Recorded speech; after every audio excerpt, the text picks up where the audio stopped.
नमस्कार दोस्तों, स्वागत है आपका मेरे channel education career and jobs with Arun Kumar में।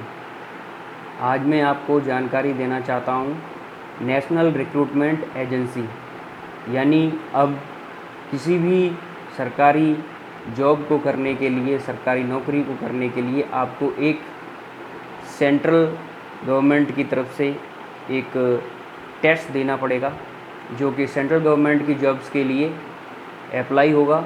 और अगर स्टेट गवर्नमेंट्स भी चाहें तो उसको उसके स्कोर कार्ड को अपने यहाँ यूज़ कर सकती है। तो देखिए, नेशनल रिक्रूटमेंट एजेंसी है ये केंद्र सरकार की एक योजना है, जिसके द्वारा छात्रों को अलग अलग एग्ज़ाम न देने की बजाय एक ही एग्ज़ाम से वो अपना नौकरी के लिए अप्लाई कर सकते हैं। इसके लिए उन्होंने एक टेस्ट बनाया है जिसको हम बोलते हैं सेंट्रल एलिजिबिलिटी टेस्ट, यानी CET। यानी ये CET जो है, इसमें आप अप्लाई करके आप जो ग्रुप C और ग्रुप B की जो जॉब्स हैं उनके लिए आप अप्लाई कर सकते हैं। न केवल केंद्र सरकार की, बल्कि अगर राज्य चाहें तो राज्य में भी ये स्कोर वहाँ की जॉब्स के लिए वैलिड हो सकता है।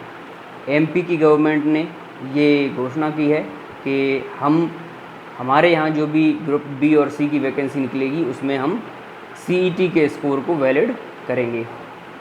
तो देखिए, जानते हैं इसके बारे में कि नेशनल रिक्रूटमेंट एजेंसी क्या है। नेशनल रिक्रूटमेंट एजेंसी एक ऐसी संस्था बनेगी जिसके द्वारा कि हम केंद्र सरकार की जो भी भर्तियां निकलती हैं उनमें हम अप्लाई कर सकते हैं।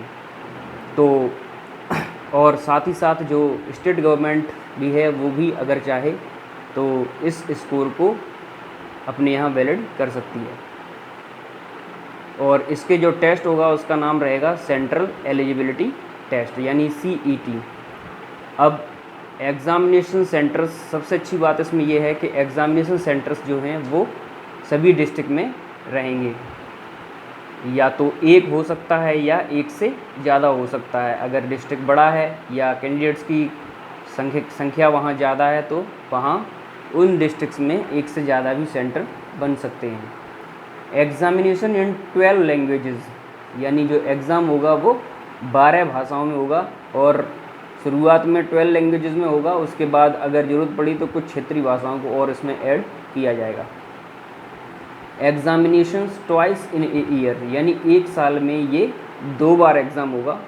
और कोई भी व्यक्ति अगर चाहे तो जितनी भी बार चाहे उतनी बार इस एग्ज़ाम में बैठ सकता है, जब तक कि वो सेटिस्फाइड नहीं हो जाता कि मेरे मार्क्स बहुत अच्छे हैं, या जब तक वो चाहे वो इस एग्ज़ाम में बैठ सकता है। वैलिड फॉर 3 ईयर्स, यानी ये जो इसका स्कोर कार्ड होगा वो 3 ईयर्स के लिए वैलिड रहेगा, यानी 3 साल तक आप किसी भी जॉब में अप्लाई कर सकते हो।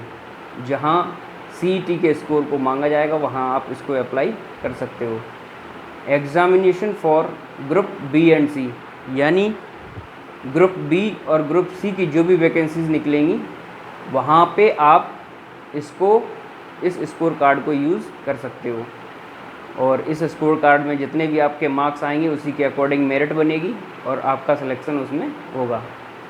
सबसे पहले इसमें रेलवे, SSC और IBPS, जो कि बैंकों की तैयारी, बैंकों की एग्ज़ाम लेता है, कंडक्ट करवाता है IBPS, वो इसमें पार्टिसिपेट कर रहे हैं शुरुआत में। बाद में और भी संस्थाएं इसमें जुड़ेंगी। और इसमें जो क्वेश्चंस हैं वो मल्टीपल चॉइस क्वेश्चंस आएंगे, यानी 4 ऑप्शंस दिए होंगे, उसमें से आपको सही ऑप्शंस को टिक करना होगा। Recruitment for public, government and private companies, यानी इस स्कोर कार्ड को सरकारी संस्थाओं के अलावा प्राइवेट संस्थाएं भी यूज़ कर सकती हैं। Also valid for central as well as state government, जैसा कि मैंने पहले बताया कि इस स्कोर कार्ड को केंद्र के द्वारा निकलने वाली नौकरियों के अलावा भी जो राज्य सरकार की नौकरियां होती हैं उनमें भी हम अप्लाई कर सकते हैं, अगर वो राज्य चाहें तो। अब इसके हम लोग फ़ायदे देखते हैं कि फ़ायदे क्या हो सकते हैं इसके। सबसे पहला फ़ायदा तो ये है कि जब भी इस तरीके के कोई एग्ज़ाम निकलता है तो हमें कई एग्ज़ाम देने पड़ते हैं, और कभी कभी क्या होता है कि डेट भी एक ही आ जाती है, तो उससे प्रॉब्लम होती है, कोई ना कोई एग्ज़ाम छोड़ना पड़ता है। दूसरी बात यह है कि अगर डिस्ट्रिक्ट में यानी ज़िले में अगर एग्ज़ाम सेंटर बनता है तो सहूलियत रहती है, उससे फ़ायदा रहता है कि हमें ज़्यादा दूर नहीं जाना पड़ता है, कहीं रुकना नहीं पड़ता है, होटल नहीं लेना पड़ता है।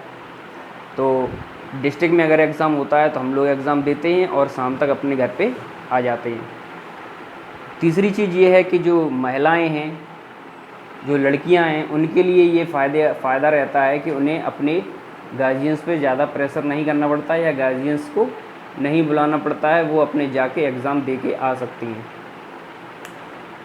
और फ़ायदा इससे ये है कि ये एक स्कोर कार्ड बन जाएगा, जिससे कि न केवल सरकारी बल्कि प्राइवेट कंपनियों में भी इस स्कोर का यूज़ वो कंपनियां कर सकती हैं। अब इसके कुछ साइड इफ़ेक्ट्स भी हैं, या कह सकते हो ड्रॉबैक्स भी हैं, क्योंकि हर चीज़ के अगर फ़ायदे होते हैं तो ड्रॉबैक्स भी होते हैं। तो इसका भी ड्रॉबैक्स ये है कि अगर इसमें, चूँकि ये एक एग्ज़ाम की बात कर रहे हैं, अगर मान लो कोई जॉब्स ऐसी होती हैं या कोई नौकरियां ऐसी होती हैं जिनमें कि 2 या 3 एग्ज़ाम तक लिए जाते हैं, प्री मेन वगैरह, तो उसके लिए अभी क्या इन्होंने डिसाइड किया है, ये अभी क्लियर नहीं है।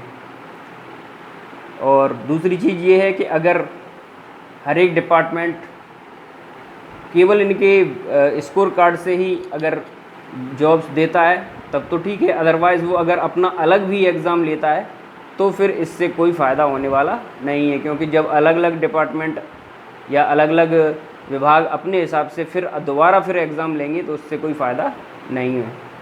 लेकिन कुल मिलाकर के हम लोग ये कह सकते हैं कि ये जो सेंट्रल एलिजिबिलिटी टेस्ट जो नेशनल रिक्रूटमेंट एजेंसी के थ्रू होगा, ये कुल मिलाकर के फ़िलहाल तो फ़ायदेमंद लग रहा है, क्योंकि इससे आपको बार बार एग्ज़ाम देने से छुटकारा मिल जाएगा और एक ही बार में एग्ज़ाम दे करके आप अच्छा स्कोर ला सकते हो।